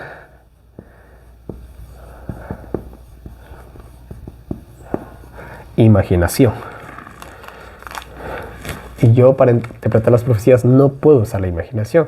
Yo tengo que ver en la Biblia qué significa árbol, qué significa hierba, qué significa fuego, qué significa azufre, qué significa sangre, qué significa un monte, qué significa mar, qué significan peces. Yo tengo que ver en la Biblia qué significan todos estos elementos e ir a la historia y ahí sí decir, esto significa esto, aquello, lo otro. ¿Qué significa la tercera parte de la Biblia? ¿Qué significa la tercera parte? Ahí está clarito. Y en el mismo lenguaje de Apocalipsis, hablando de la tercera parte, se está hablando de la tercera parte de los ángeles que se perdieron. Entonces estamos hablando de qué cosa, de los perdidos, de los malvados, ¿verdad? De los impíos, llámenlo como ustedes quieran. Pero lastimosamente muchas personas usan la imaginación. Y yo voy a decir algo, uno de los mayores promotores de estas ideas literales con respecto a las trompetas es el Ministerio de la Rega de Venir, dirigido por el pastor David Gates, que lastimosamente, yo tengo que decirlo, están equivocados, ¿ya? Porque vuelvo a insistir, yo sé que habrá personas que van a estar totalmente en discordia con lo que estoy diciendo y que van a defender a capa y espada que esto es literal. Háganlo si quieren, pero no tienen un solo argumento bíblico para defenderlo. Simplemente están usando la imaginación. Y si ustedes quieren usar la imaginación para interpretar las profecías bíblicas, lo pueden hacer. Cada quien es libre de hacer lo que quiera. Si ustedes quieren usar, disculpen la expresión exagerada que voy a utilizar, pero si quieren usar la Biblia satánica para interpretar la palabra de Dios, lo pueden hacer. Nadie les impide. Pero no es lo correcto, lastimosamente. La única manera de interpretar la Biblia, y la cual usaban nuestros pioneros de la Iglesia Adventista, era un texto comparando con otro texto, Era la única manera, es la única manera, de hecho, para poder interpretar la palabra de Dios. Si nosotros comenzamos a usar la imaginación y decimos que en la quinta trompeta las langostas son helicópteros apaches y eso significa una guerra que está sucediendo ahorita en Medio Oriente, estamos usando la imaginación. A menos que a mí me muestren un pasaje bíblico que diga que un monte significa un meteorito, y yo no puedo tomar eso literal. Y en la Biblia no hay nada que se parezca a eso. ¿Ya? Espero haber sido bien claro con esto.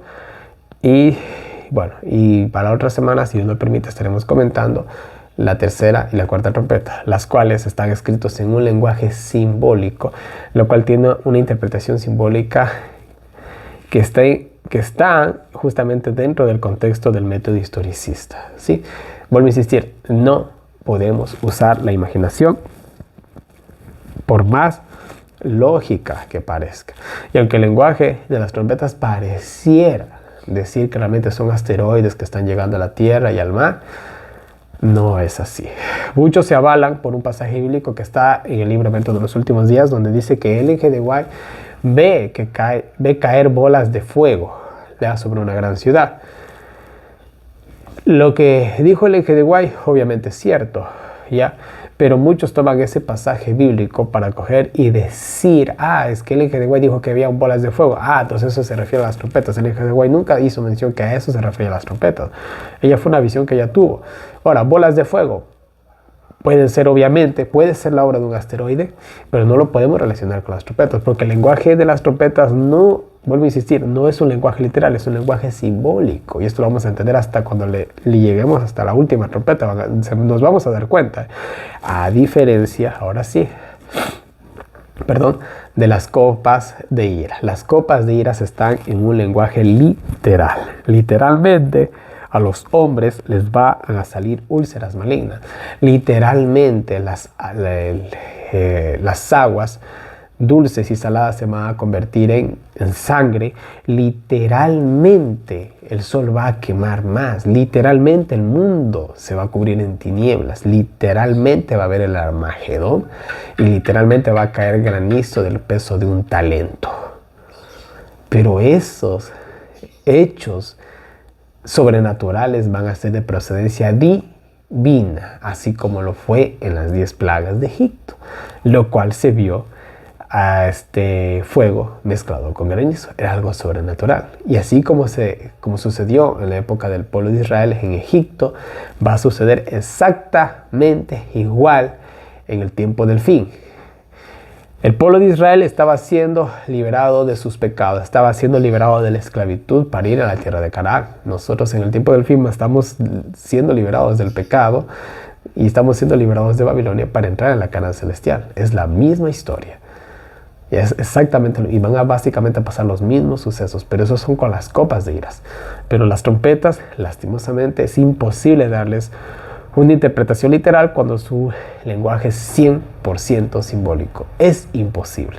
Porque si estamos hablando de un asteroide, un meteorito, un cometa o lo que sea que está cayendo del cielo, que tiene granizo, tiene sangre y fuego, eso es imposible. O sea, ahí mismo nos damos cuenta que es simbólico, porque esos tres elementos no pueden juntarse. Es imposible. No pueden juntarse. Entonces, como me dices, es literal, pero a la vez es simbólico. O es simbólico o es literal. No puedes usar un doble lenguaje en una profecía bíblica. Es imposible usarlo. Se los dice alguien con mucha experiencia, ¿ya? Y con todos los estudios que hemos visto hasta el día de hoy, a que eso ha quedado más que claro. O es literal o es simbólico, ¿sí? Y eso. Cierro con eso, ¿ya? Quería cerrar. Una pregunta. Por favor. Aquí en Apocalipsis 8:9 nos dice que murió la tercera parte de las criaturas que estaban en el mar.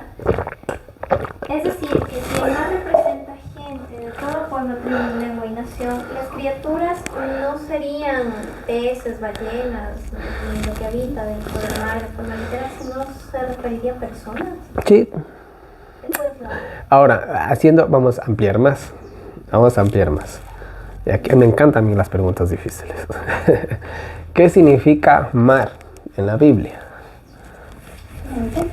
Gente, sí. Estas preguntas es cuando uno ya profundiza más. ¿Qué significa agua en la Biblia?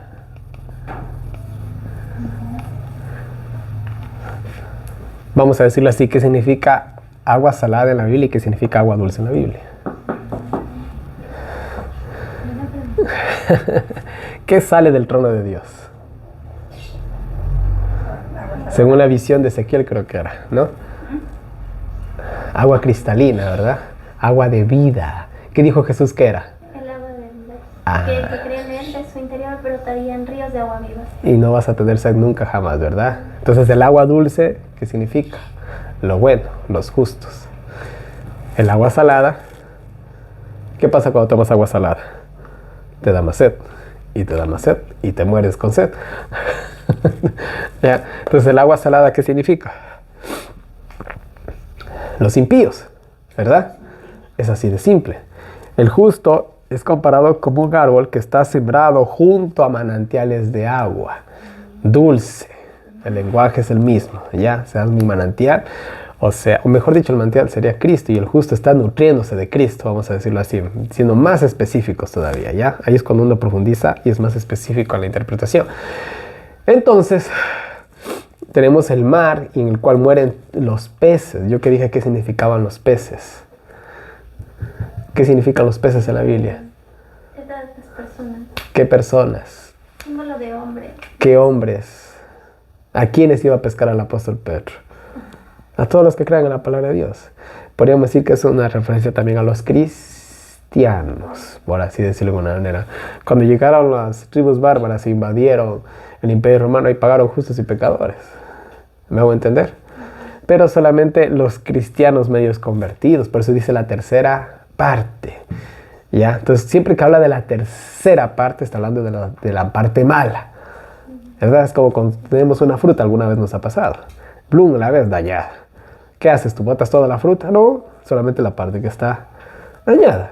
Y el resto nos servimos de eso, ¿verdad? Entonces, siempre que hable de la tercera parte, es de lo malo. Sea de la tercera parte de los árboles. ¿Por qué dice la tercera parte de los árboles? Los árboles son considerados los justos, ¿verdad? Pero dice la tercera parte, o sea, los justos que no eran tan justos, por así decirlo, fueron destruidos. Y toda la hierba verde. ¿Qué significaba la hierba verde? Que decía Isaías, todo el pueblo, toda la nación fue destruida. Ahí no dijo la tercera parte de la hierba, dijo toda la hierba verde. Toda la nación de Israel fue destruida con la tercera parte de los cristianos que no creyeron en la destrucción que iba a venir en el año 70, cuando Jesús dijo, mirad lo que dijo el profeta Daniel, que cuando veáis a Jerusalén rodeada de ejércitos, sabed que aquí está su destrucción. El lenguaje bíblico es claro. Ya, pero si profundizamos más en los detalles, como lo acabas de hacer, que eso es bueno, ahí es cuando se responden las verdaderas preguntas. ¿Ya? Entonces, eso significa los peces. ¿Ya? ¿Y granizo qué significaba? Granizo. La primera vez que aparece el granizo, ¿dónde es? Es en Éxodo y es un castigo divino. Siempre que en la Biblia se habla del granizo, es un castigo divino. En la séptima trompeta, ¿qué cae? Un granizo del peso de un tal. Ese es castigo Hay algo interesante, pero esto lo veremos un poquito más en las copas de iras, pero Dios, y esto también lo dice en el G de Guay, ¿saben qué utiliza Dios para castigar?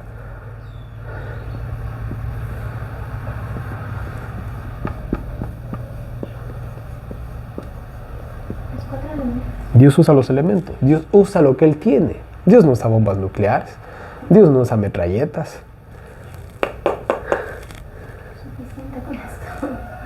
¿Qué utilizó Dios para castigar a Egipto? Hasta insectos. Sí. Es la cosa más simple del mundo. Y aunque no lo crean, la naturaleza da más miedo que cualquier arma inventada por el hombre. Y eso se ha visto, ¿ves? No hay nada que cause más destrucción que un volcán, o un super terremoto, o un tsunami. O sea, no hay nada que... Ya, y de hecho, cuando de vez en cuando, por ejemplo, una bomba, que se active una bomba y se choque con un elemento, ¿qué sucede? Digamos que una bomba nuclear estallara en el aire, ¿qué pasará con el aire? La bomba nuclear explotó, pero acaba de ser venenoso todo el aire, y el aire rodea a todo el mundo. Entonces Dios siempre utiliza los elementos. El Eje de Guay, incluso ella dice que el petróleo, ella dice en su época, ahora estamos hablando de los años 1900, que el petróleo está reservado para cuando esta tierra arda. Y Satanás, ¿cómo le gusta sacar el petróleo? Es como si él quisiera cambiar la historia, si te das cuenta. ¿Si te das cuenta? Entonces Dios siempre usa los elementos, siempre. ¿Será que las estrellas van a caer del cielo? ¿La Tierra? ¿Qué va a pasar? A ver, no hay un pasaje bíblico que nos advierta de algo así, textualmente, así que diga, que nos haga referencia a un asteroide o un meteorito. No hay. Podría pasar. Hay una amenaza en estos años que vienen, no me acuerdo si es en el 2027, que dicen que hay un asteroide o un meteorito que se va a acercar muy peligrosamente a la Tierra. Se está especulando, esto es una especulación, vuelvo a repetir, es una especulación, de que seres, o demonios mejor dicho, de otro mundo intervengan y nos salven de este asteroide. Es una especulación, vuelvo a repetir, ¿no? Pero en sí la Biblia no da a entender, al menos en las trompetas o en las copas de iras, de que vaya a caer aquí en la Tierra impactos de meteoritos o de asteroides. No hay. Yo... Perdón, entonces Apocalipsis 9:1 que habla de una estrella que cayó del cielo a la tierra, ¿es otra interpretación? Y claro que es otra interpretación. Para adelantarnos un par de videos, ¿quién cayó del cielo a la tierra? Satanás. Y se lo compara como una estrella. Satanás. Como un rayo. Y dice que tiene una llave. ¿Ya? O lucero, hijo de la mañana, ¿no? Y tiene una llave. ¿Qué significa una llave? Un poder. ¿Y qué poder tiene? ¿De abrir qué cosa? El abismo. ¿En quién vive en el abismo? Los demonios. Cuando los demonios vieron a Jesús y querían irse a los cerdos, ¿qué le dijeron los demonios? No nos mandes al abismo. No nos mandes a la cárcel, Jesús. Jesús tenía el poder de hacerlo. Déjanos ir a los cerdos, dijo. Déjanos meternos en los cerdos. Le suplicaban por irse en los cerdos. No querían ir al abismo. Entonces, eso será el tema de la quinta trompeta. Entonces, todo es un lenguaje simbólico, si tú te das cuenta. Y todo se responde con la misma Biblia. ¿Ya? ¿Nada más? Listo. Entonces, será hasta el próximo video.